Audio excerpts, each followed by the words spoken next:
ہر اعتبار سے دن بدن زوال کی طرف جا رہا ہے۔ اب ہمیں سوچنا پڑے گا کہ ہمارے زوال کی، ہمارے نیچے جانے کی کیا وجوہات ہیں۔ جس طرح جب کھیتی کے اندر کوئی نقصان ہونے کا اندیشہ ہوتا ہے تو ہم اس کے لیے پوری تدبیریں اختیار کر کے رکھتے ہیں، تو جب ہماری قوم، ہماری ملت، ہمارے افراد جب زوال کا شکار ہے، ہماری قوم زوال کا شکار ہے، تو ہمیں یہ سوچنا پڑے گا کہ ہماری قوم زوال کا شکار کیوں ہے اور ہم اس کو کس طرح سے ہم اپنی قوم کو دوبارہ سے بچا سکتے ہیں۔ میں چند باتیں یہاں پر عرض کروں گا کہ چند باتیں انشاءاللہ بہت نافع ہمارے لیے ثابت ہوں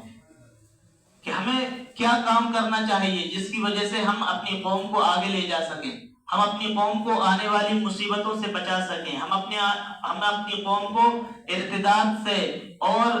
دین بیزاری سے ہم اپنی قوم کو، ہم اپنی نسلوں کو بچا سکیں اور ہم اپنے جان و مال کی حفاظت کر سکیں۔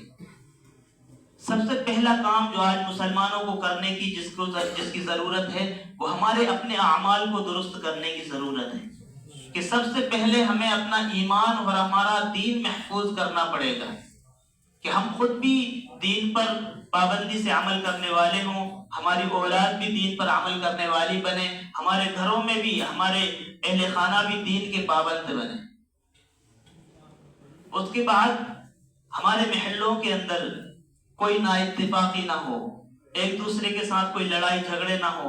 باہم مل جل کر رہنا، اتحاد اور اتفاق کے ساتھ رہنا، یہ نبی کریم صلی اللہ علیہ وسلم نے یہ اپنے صحابہ کو سکھایا تھا۔ اور صحابہ کے اندر اجتماعیت، ایک دوسرے کو لے کر چلنا، ایک دوسرے کی مصیبتوں میں کام آنا، یہ صحابہ کرام کی صفت تھی۔ تو دوسری چیز ہے کہ ہم اپنے اندر اجتماعیت پیدا کریں، ساری قوم کی فکر کرنے والے بنیں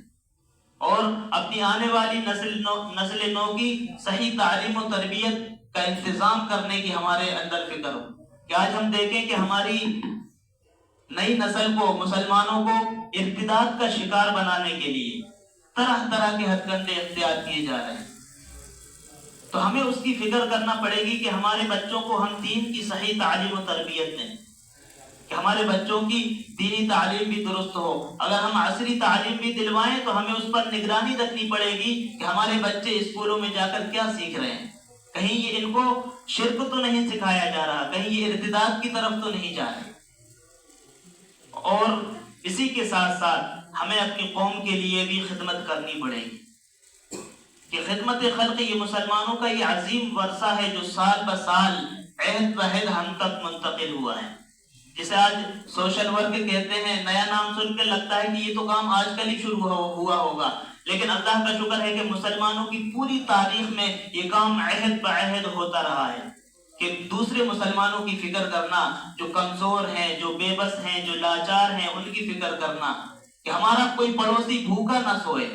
ہمارے محلے میں اگر کوئی پریشان حال ہے تو ہم اس کی پریشانی کی، اس کی خبر لیں اور اس کی ضرورتوں کو پورا کرنے کی کوشش کریں۔ اللہ کے نبی صلی اللہ علیہ وسلم نے ہمیں اس کی کتنی تعلیم دی کہ اگر تم اپنے گھر میں کوئی سالن بنا رہے ہو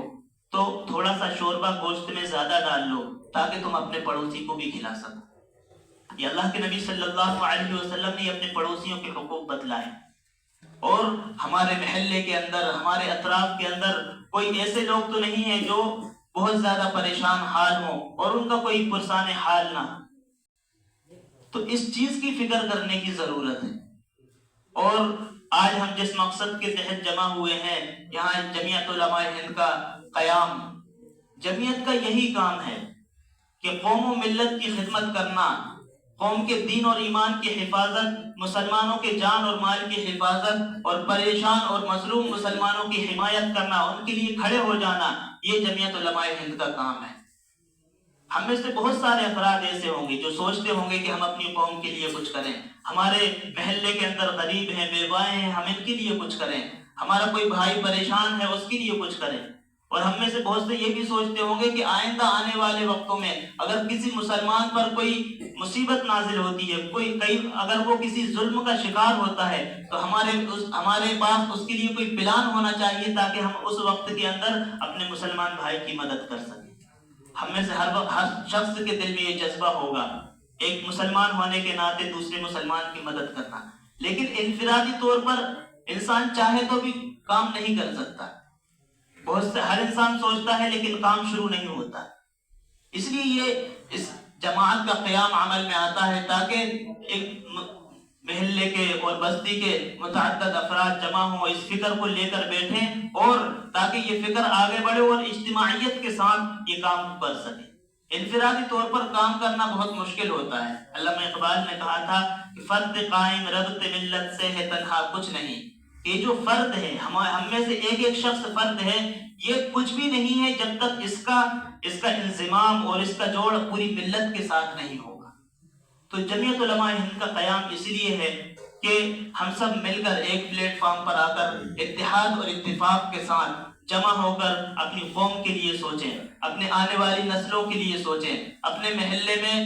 پریشان اور مظلوم لوگوں کے لیے سوچیں، بیواؤں کے لیے سوچیں، تاکہ یہ خدمت خلق کا یہ کام آگے بڑھے اور اللہ رب العزت کی عیال کو، اللہ رب العزت کی مخلوق کو ہماری طرف سے کوئی راحت اور کوئی آرام اور اس کے لیے کوئی اچھا کام ہم کر کے چلے جائیں. اللہ کے نبی صلی اللہ علیہ وسلم نے ارشاد فرمایا کہ تم میں سے بہترین شخص وہ ہے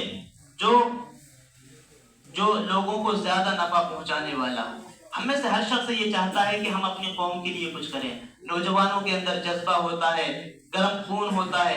وہ کام کرنا چاہتے ہیں لیکن وہ کام کیوں نہیں کر پاتے کہ وہ اکیلے ہیں. وہ سوچتے ہیں کہ ہم اکیلے کیا ہی کر لیں گے.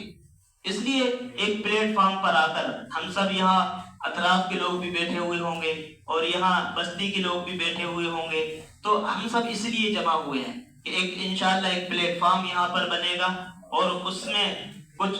ذمہ دار حضرات ہوں گے اور یہ صرف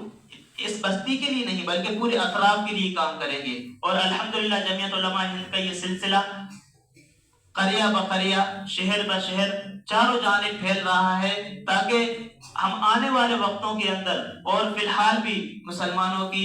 حمایت کے لیے، مسلمانوں کے نفع کے لیے کچھ کر سکیں. یہ کام آج ہم تک آیا ہے. تو جو شخص بھی جس کے دل میں ملت کا غم ہے، ملت کے لیے کچھ کرنے کا جذبہ ہے، وہ اس کے ساتھ کھڑا ہو. اور میری آپ تمام حضرات سے درخواست ہے کہ جمعیت علماء ہند کا